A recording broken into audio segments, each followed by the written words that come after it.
बिहारच्या सिवानमधील तिहेरी हत्याकांड प्रकरणी शिक्षा भोगत असलेला माजी खासदार आणि बाहुबली नेता शहाबुद्दीन जामिनावर जेल बाहेर आलाय। शहाबुद्दीन हा लालूंच्या राष्ट्रीय जनता दलाचा नेता आहे। जेलमधून बाहेर आलेल्या शहाबुद्दीनचं स्वागत करण्यासाठी आरजेडीचे काही आमदार त्या तिथे पोहोचले होते।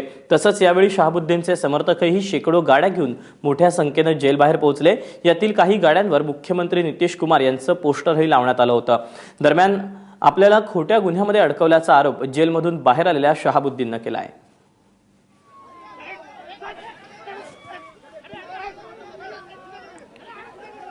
दरम्यान शहाबुद्दीन कोर्ट ने जमानत दिया, कोर्ट से रहे, अब किसी व्यक्ति को हम क्यों इसमें घसीटने जाएं? जेल भेजना, जेल में रखना, इसमें राज से बहुत मतलब नहीं है। इसका मतलब कि लालू जी अपने राज में जेल में गए थे तो खुद जेल में गए थे। कोर्ट की प्रक्रिया है, कोर्ट ने भेजा था, कोर्ट ने रिलीज किया। छवि समेत लोगों ने 26 साल से एक्सेप्ट किया है, जिसमें 10 साल मैंने किसी से मुलाकात नहीं किया। उसके बाद से भी ये उत्साह आपको आश्चर्यजनक नहीं लग रहा है? शहाबुद्दीनची गुन्हेगारी पार्श्वभूमी काय आहे त्यावर एक नजर टाकूया। 1986 साली 19व्या वर्षी शहाबुद्दीन यांच्यावर पहिला गुन्हा दाखल झाला।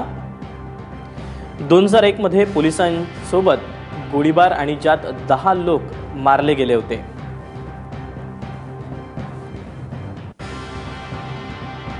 तर 2001 साली अवैध शस्त्र जवळ बाळगल्याचा शहाबुद्दीनवर आरोप आहे। सोबतच 2003 साली मुन्ना चौधरी अपहरण आणि हत्या प्रकरणात त्याला अटक केली गेली। त्यानंतर 2004 साली सतीश राज आणि गिरीश राज यांच्याही हत्येचा आरोप त्याच्यावर आहे। तर राजबंधूंवर ऍसिड टाकून जाळल्याचा शहाबुद्दीनवर आरोप झाला। तर 2005च्या अटकेनंतर त्याला जामीन मिळाला आणि त्यानंतर पुन्हा दिल्लीमध्ये अटक केली गेली। तर 2006 मध्ये तुरुंगात मोबाईल फोन बाळगल्याचा आरोपही त्याच्यावर ठेवण्यात आला। तर 2007 साली मुन्ना चौधरी हत्या प्रकरणी सिवान कोर्टाने त्याला 10 वर्ष शिक्षा सुनावली आणि 2007 मध्ये 1996 साली एसपींवर हल्ला केल्याच्या प्रकरणी 10 वर्ष शिक्षा सुनावली गेली।